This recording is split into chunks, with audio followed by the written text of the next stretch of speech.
This is Paul Burnett interviewing Alex Scott for the Global Mining and Materials Research Project. We're here at the TMS meeting in Orlando, Florida, and it's March 18th, 2015, and this is audio file 1. So welcome, Mr. Scott. It's great to see you, and we're going to begin at the beginning, and I'll ask you a little bit about where you're from, where you were born, where you grew up. Okay, Paul. I was born in New Jersey, Elizabeth, New Jersey, and my father was a postal inspector, and we had a beach cottage down on the Jersey shore, and they liked the ocean and the beach so much, so my father got transferred down to Monmouth and Ocean County in New Jersey. And so we moved down there when I was in 4th grade, and I was raised at the beach. Oh, wow. And spent all my summers on the beach running around with no shoes, having a wonderful experience. So I was there in New Jersey. We actually ended up living in a resort town called Spring Lake, New Jersey, is where I was raised, went through school there, and then went to Manasquan High School and graduated from there. Okay. And went off to college then. Okay. When you went off to the college, did you have an idea of what you wanted to do as a career? Interestingly enough, probably not. I ended up going to Virginia Military Institute, VMI, in Lexington, Virginia. And I was all set to go to Rutgers, our state university in New Jersey, with some friends. My parents took me down there on spring break to VMI, and I looked at it, and I didn't know what I was getting into there. It was a military college a la like West Point, called the West Point of the South. Right. And I said to my parents, my mother said, "It'll make a Southern gentleman out of you." And I was like, what? I didn't think anything was, I thought I was pretty cool at the time. Any event, I said to them, if you'll let me fly, I'd never flown. If you'll let me fly here, I'll go. And they said, deal. So that's how I ended up at VMI. But What year was that? 1959. And I was a history major there, liberal arts major. And I had a very good experience there. It's big on honesty, integrity. The I word, integrity, was beaten into us. And so I graduated in 1963. And at that point, the last couple of years that I was there, I got interested in psychology. And they didn't have many courses in that. So the psychology professor kind of took me under his wing. And he said, well, the best thing maybe for you, if you want to look at some schools that maybe have personnel and counseling psychology in grad school. And so I did. And interestingly enough, Rutgers University had that. And I went, after I graduated in '59, I went to Rutgers and got a master's in personnel and counseling psychology. And what was the attraction to psychology for you? I think for psychology, it just dealt with people. And what motivated people, what interested people, and I just found that interesting for myself to learn more about how people thought, functioned, and those kinds of things. And I think, honestly, I always was kind of a people person. I'm very comfortable around people, comfortable meeting people. My son-in-law and a couple of close friends say, I don't know how you got a Billy house. You can speak to somebody on an elevator. You can go up to somebody you had never met and start up a conversation. But I have no issue with that. It's kind of a native skill that ended up serving you well later in life. I'd like to think so. Yeah. I mean, I'm sure it served you at the time as well. Yeah. But, so you completed. Did you do a thesis for your master's? I did have to write a paper, but it was more practical. We had to do counseling. I was in counseling situations with students, high school students, as a practicum, I guess I would call it. Right. And did that. And then I completed that in the 2 years, and then I had to, because of VMI, ROTC, I was in the military. And I always joke about seriously about my military career. I wasn't a square peg in a round hole. Because I had a psychology degree of sorts.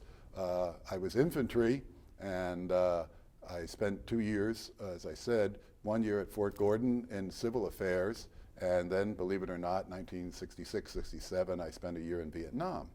But I was assigned to psychological warfare.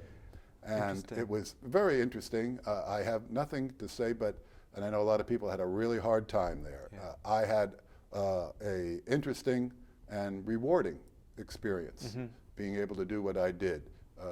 I don't want to get into a lot of detail about it, but maybe. But we were responsible for writing leaflets, for doing refugee camps for people, and we also did what was called the Chu Hoi program. That was to bring Viet Cong and people into understanding of what democracy was all about. It was like classes. We ran classes for that. Yeah. I won't ask you big details, but I am curious about the kind of, did you have to do cultural analysis? Or was it, if it was psychology, did you have to understand universal human processes in order to do the leaflets, for example? Yes, well, your question sounds more sophisticated than maybe it was, but we did have to spend time. I spent a number of I'd go out for a week or two at a time with an interpreter and a photographer and live with different tribes, with the Montagnard tribes in particular. And if the military was going to do an activity there of some sort, a military activity, we would then move those people to a refugee site, set them up to live, then they could go back after they were done. So we had to understand what they were about, what their needs were, their language, their customs, and all those kinds of things. We would document that to make their transitions as easy and as good as possible. Right.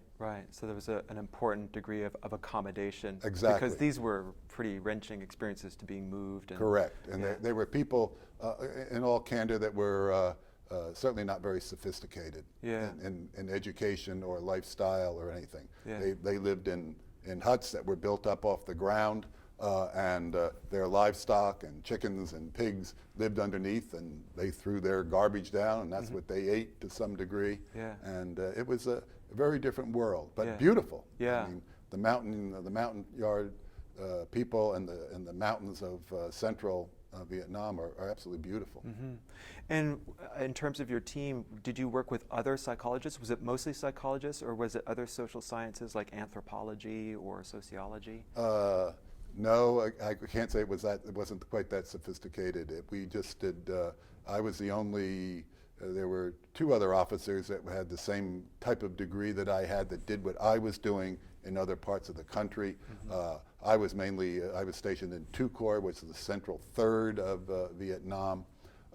So that activity was really, as I explained, it wasn't that sophisticated. Keep using that word, sophisticated. Right. But it was eye-opening for someone who hadn't done a lot of traveling. You had gone to VMI and you got your plane to go there, but this is halfway around the world. Yes. Completely different culture. So, and you had a pretty positive experience doing it. And so when you return, it's 1967. Correct. So this is the summer of love and all of that, and you had this military background. How did you feel returning to the United States and thinking about the next steps in your life? That was somewhat interesting, I think, from the standpoint, I was able to do 2 R&Rs, and I got to go to Hong Kong, and I got to go to Bangkok, and for a week at a time while I was in Vietnam. And I remember thinking to myself, and I would get on a plane in Saigon, fly to Hong Kong, walk around the streets there. Life was normal, beautiful. I'd fly back into Saigon, you get off the plane, and it sounds dramatic, but somebody could shoot you, dead, and you're a military casualty, you know? And it's like those worlds going from one to the other, as we can today and our military do today.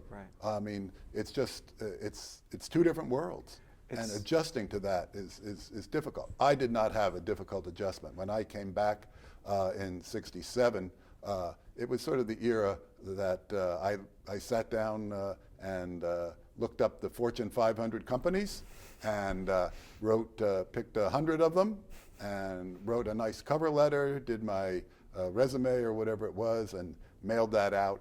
And And I got, fortunately, I got probably 5 to 10 responses. I went on 4 or 5 interviews and made a decision of a career choice, which turned out not to be in the field I was interested in, because the 2 or 3 offers I got in personnel work, is where I kind of ended up, were with American Airlines and Coca-Cola. And both of them wanted me to sit and do union contracts and union negotiation. I was a people person. I just thought, I'm not going to sit up, and they said, oh, you could be up half the night, you know, negotiating a contract and arguing over the fine print. And what? You know, not me. And then my next door neighbor, who was an influence on me, a gentleman who had gone to BMI, called me over one evening and said, what are you doing? And I said, well, I'm looking at this, looking at that. And I said, okay. He said, I've got something. I want you to go see a friend of mine who works for Hilton Hotels in New York City. And I was in New Jersey, and I thought, oh, you can make it in New York, you can make it anywhere. Sure. I was gung-ho, honestly, at that stage. And so I went on the interview, and they made me an offer to be a sales rep with Hilton Hotels in New York City. And that's where my first job was in late '67. I think it was November of 1967.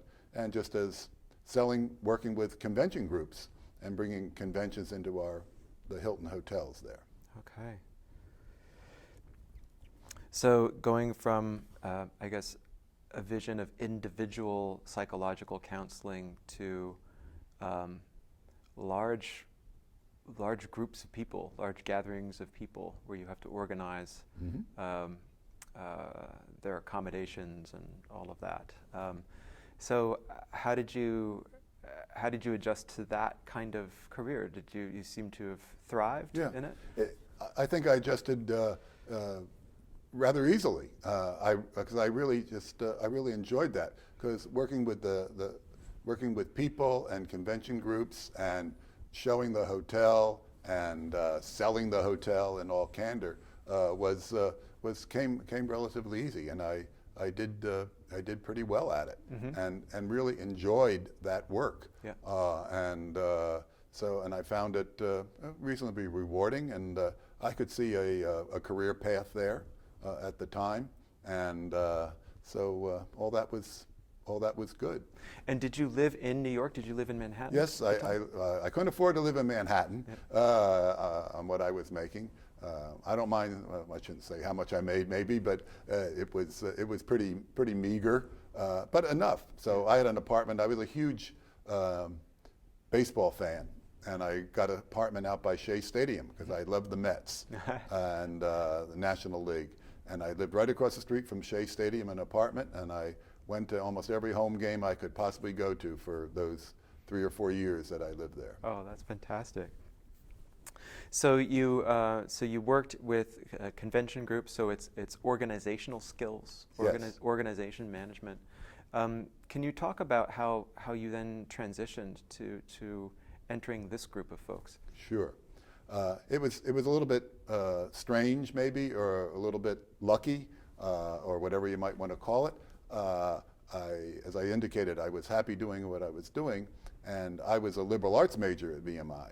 And the joke was always that we liberal arts majors, all the engineering people were in lab all afternoon. We LA liberal arts majors, we were on the football stadium sunning ourselves in the afternoons. So, and engineering was foreign to me. Math and science, not my fortes in school.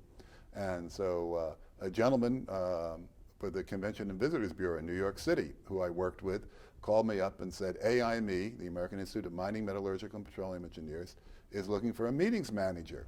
And he said, I've recommended you for the job. And I said, who are they? What are they?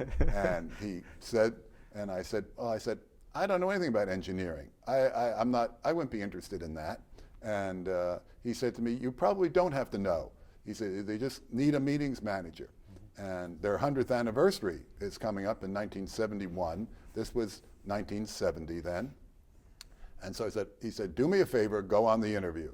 So, and I'll admit, I went on the interview, and the executive director of AIME, Joe Alford at the time, interviewed me, and he had an apartment on Beekman Place in New York City. And their offices were at First Avenue and 47th Street, looking over the UN, and I was impressed. And they made me a very attractive offer eventually, and I thought, gee, this could be kind of neat. It's the flip of the coin. Yeah. I go from selling the convention and the salesman to being the buyer. Right. And I can now, and I thought, I think I could like that side a lot better. So in the end, I decided to join them, and as I just indicated, it was their 100th anniversary was a year and a half away, and they needed somebody to start planning for that major event, because they were founded in 1871, and this was now 1971. And did you? I imagine you sold your work experience as the seller on the hotel side. You knew what hotels could and could not offer, and that maybe was an advantage for you flipping over. Exactly right. I knew how to negotiate a good contract, a good room rate, and knowing the facilities. Right. And I would say, you mentioned a word earlier. I think I have to jump back at VMI and whatnot. When you're there in that kind of a military environment, organizational skills are the number one thing. Right. Being on time, knowing, getting yourself together, being prepared, and all those kinds of things. But organization, and I like that. I like to be organized. Right. I think that's what stood me in good stead through my whole career. And so you joined right out of the gate because you had this, I imagine, a daunting task of preparing for this meeting. Yes. And getting up a little bit up to speed on what this institution was. Could you, reflecting back, talk a little bit about where AIME was at the time? And I imagine they were telling you what this was about and what it was supposed to mean on their 100th anniversary. Yes, it certainly was a milestone event for the Institute, and there's going to be a lot we'll talk about about the Institute, as I refer to it as AIME, being in 1971, they had met. Their annual meeting was a group annual meeting of all of the then three societies, mining, metallurgy, and petroleum, met together in every other year in New York City. Yeah. And it was a big event. It had been since they were founded. They were founded in New York City. Yeah. So those events were big, and in comparison to the time. And so there was a big technical meeting of all these different disciplines, and then probably the major event, they wanted to have it wasn't even going to be black tie, it was white tie and tails. Wow. Dinner at the New York Hilton, and we had just over 2,000 people. We filled the ballroom and the balcony, and all the luminaries of the past came out from the different disciplines for the event. And I really don't remember what the attendance was. I'm sure it was maybe 3,000 or 4,000 people, probably, at the time. And it was a lot of protocol and falderall and whatever. Yeah. And it was exciting for me to do, but there was a great staff there that knew how to do things, and I was always I liked the protocol. Yeah. And there was a lot of formality in those days. Less and less today, but in those days there was a lot of formality to how you did things, and the head table would be marched into music and et cetera, things like that. And so there was a routine to be followed, and I could relate to that coming out of a military kind of a background a little bit, that I found that was had a good purpose and should be maintained. A real culture. I mean, it sounds kind of glamorous too. There was it's a 100th anniversary, so I imagine Yes. it would have to have an element of that. I imagine another feature of this too, as AIME is no longer in New York City, and I understand that a lot of the American mining companies or the U.S.-based mining companies used to be based in New York City. it was really more centralized. Was that the case? Is that they were? That's why AIME was there? Yes, indeed. I think I always said, in retrospect, looking back, when I joined AIME in 1971, that annual meeting, the 100th anniversary, was probably the end of an era for AIME. From then on, at board meetings and board decisions were made at the AIME level and then at the member society level to decentralize. That became the key word within the Institute, decentralization. And over the next 10 years and less, 5 to 10 years, AIME decentralized into 4 autonomous, separately incorporated member organizations, or 3, then it became 4 later. And they were then, first they were given their own control of their own budgets, control of their own membership, and of all those things. And AIME became, had the awards, and pretty much that was it. And so that the societies then, because of the attraction and the need to be in New York, as you've indicated, the costs of operating in New York were an issue.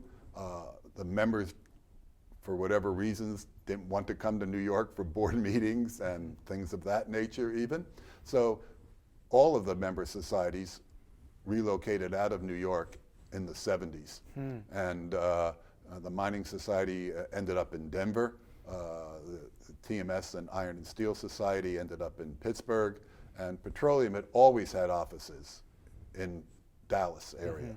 And so it became this decentralization of the Institute, and the societies had this, the old time members still related to AIME, but the newer members and whatnot all started to become more related to support for the individual member societies in the different technological areas that we covered. Right. So I imagine it wasn't just a case of the obligation to go to one place, to go to New York, or the centralization. Was there a sense that they had separate needs, they had different problems, and that they were best served by having their own communities? So the petroleum engineers didn't feel, or maybe never felt, a common cause with the other folks? Yes, I think technologically there was some linkages that became less so. I think there became a pride in their areas of technology that people had, the members had. So the societies kind of grew apart in that sense. But there also was, and I don't mind saying it, there were economic issues for each of the organizations that were a factor. And so, and even within the organization I was in, TMS, there were divisions within that that were good and bad. Right. But I would say TMS was maybe a microcosm of the whole institute, in the sense that the different societies really were going in different directions. Their leadership wanted to have some independence about that, about their organization, and all that was probably good. I think we all 4 societies today have grown and have grown faster and better being separate. Right. So you were at AIME, but you just mentioned this transition to TMS. Can you talk about how that happened? Yes. Well, when we began all these decentralizations of the societies, the AIME headquarters was reduced in size. And the Metallurgical, in fact, initially, the Mining Society offered me a job to come down and be their meetings manager with the mining group. And I did that for about a year. And then the Metallurgical Society at the time made me an offer to come over to their society and be assistant executive director and meetings manager. And so that was a little better opportunity for me. They were still in New York City, where I lived and had been married and was starting a family. So that fit. So I thought, well, that was a little better position, and I joined TMS then it was around 1973, I think. And was it called TMS then? Because you mentioned that Yeah. they're the metallurgists. Right. And they had been an organization since 57. Is that Correct. right?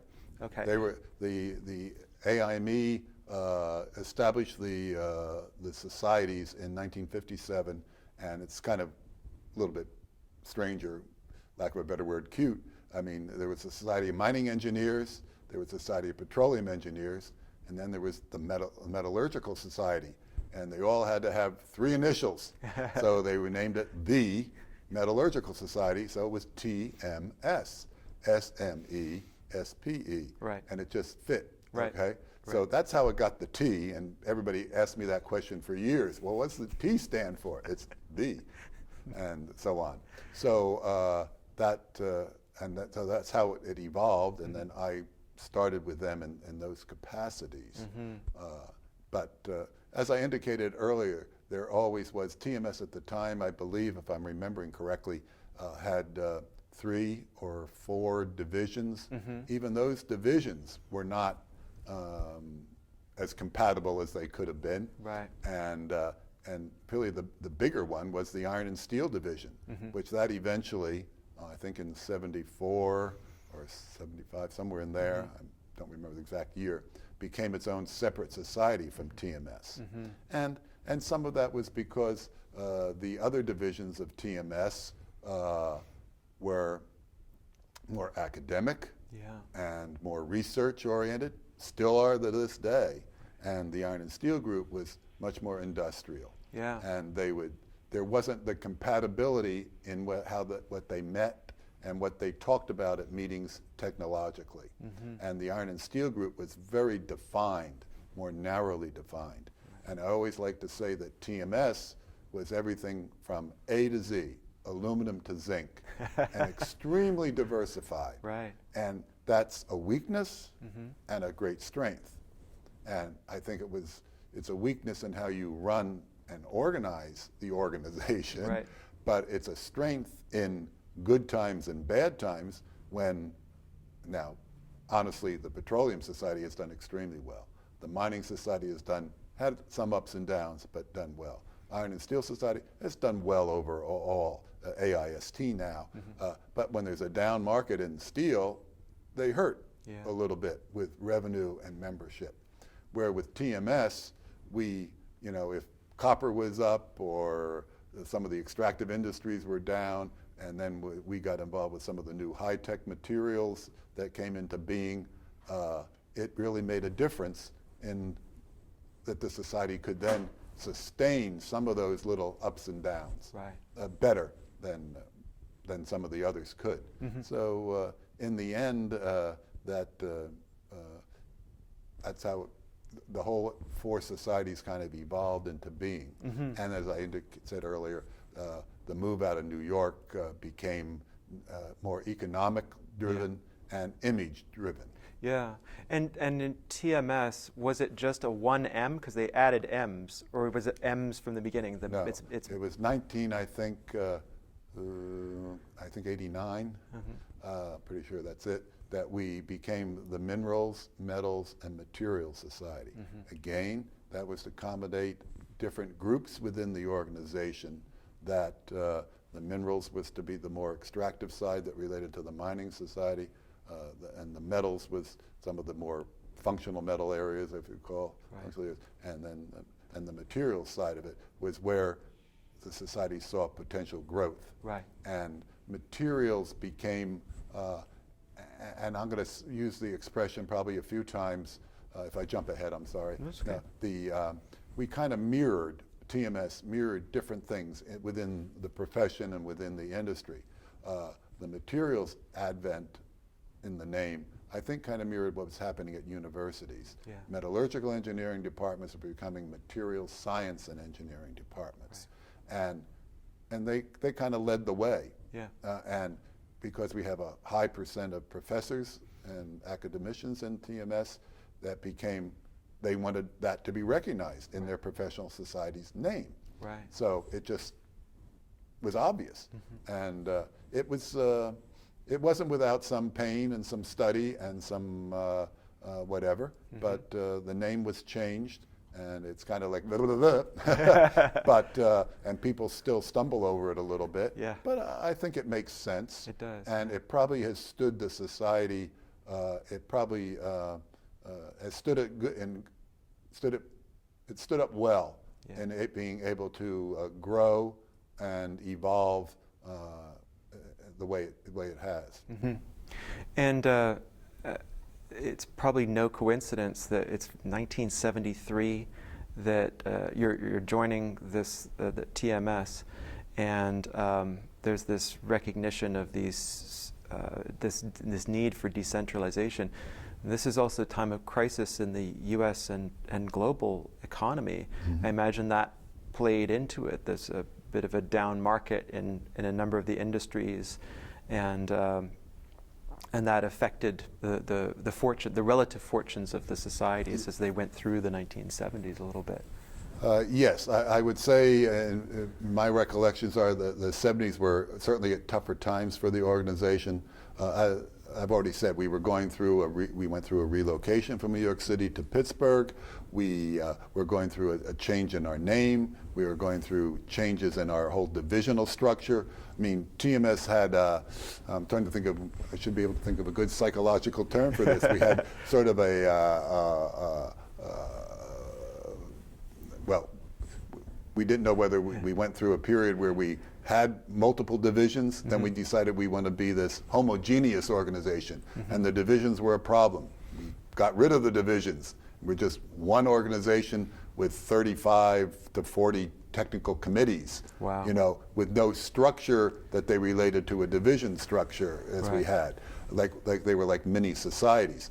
And then after a few years, that didn't work so well, so we said, let's recreate divisions, which we did then in the early 80s, and so on. So those factors in those years, I would say there were a couple of other things that come to mind. The industry in America was changing, and TMS, and you've probably heard this from the other societies when you get into that, the big major corporations were dissolving and breaking up. And so our members, or the people who were joining the society, weren't coming from the big corporations anymore. Our leadership wasn't from the big corporations so much anymore. Much more with smaller companies. That was then impacted in the 80s and 90s, jumping a little bit ahead, but late 80s into the 90s. Again, a reflection with universities. The universities in graduate school, particularly in metals and materials, had an influx of foreign students from outside the U.S. Almost in a dominating position. And they were becoming members. So our society was evolving, growing into much more of an international organization. And our members were coming into smaller companies, startup companies, newer companies. And the other companies, the big corporations, they used to, have a career plan for their people. Didn't exist anymore. Right. People had to become more responsible individually for their own career development. And that, I think, was a boon to TMS and a professional society if it responded properly to those needs and what we would be about in trying to assist and help our members, through their career evolution and development. And I think TMS has done a pretty good job of that. Always could be better, but I think it's done a pretty good job of that. So the bigger to the smaller companies and the international impact, I know in those time periods that I was there, 40-some% of our new members we got up to each year. We came from outside the United States in the late 80s and 90s. And I think today, the membership in the society is somewhere close to 30 or 35% from outside the United States. I think one other commenter mentioned 42%? Maybe. I wouldn't know I think that was the, I don't know, maybe they checked the statistics for just recently. But yeah, it's a significant membership, and this is something that you wrote an article. I'm speaking of jumping ahead, in the mid '90s, and you talked about this same process, the same evolution. That by then there was membership from 77 different countries, and it was already 33% members who are from outside of the United States. And that's a reflection of the globalization of these industries as well. So mining and metallurgy is happening in these other places. And I'll go back. One thing came to mind, if I can. I think also what was happening at the time was a lot of companies were moving offshore, developing offshore activities. So that, and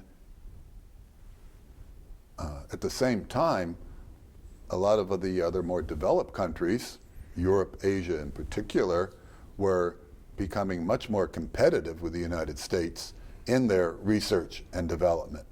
And TMS membership and our leadership, the members and our boards, recognized that. And we developed some specific plans for that. And I think one of the really positive and right things that TMS did, a number of organizations, American societies, associations, they were, rah, the U.S., we'll evolve, but we'll create mini societies around the world.